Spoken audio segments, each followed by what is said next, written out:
Naghain si dating New York City Mayor Rudy Giuliani ng bankruptcy sa federal court sa New York ilang araw matapos itong patawan na magbayad ng halos $150 bilyong sa dalawang dating Georgia election workers para sa kasong defamation.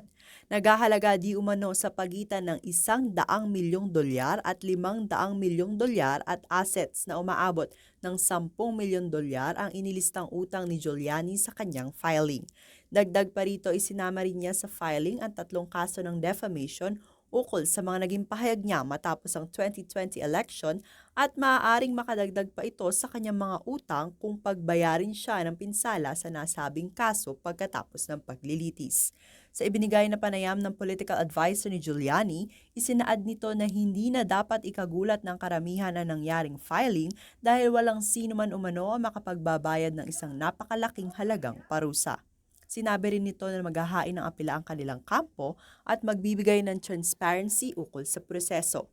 Samantala, ibinahagi ni U.S. District Judge Beryl Howell na iniiwasang ibunyag ni Giuliani ang kanyang ari-arian sa pamamagitan ng hindi pagbibigay ng mga ebidensya sa korte, hindi pagkilala sa mga nakalipas na kaso nito at patuloy na pagsabing wala siyang pera at lubhang makasasakit sa kanya ang hatol.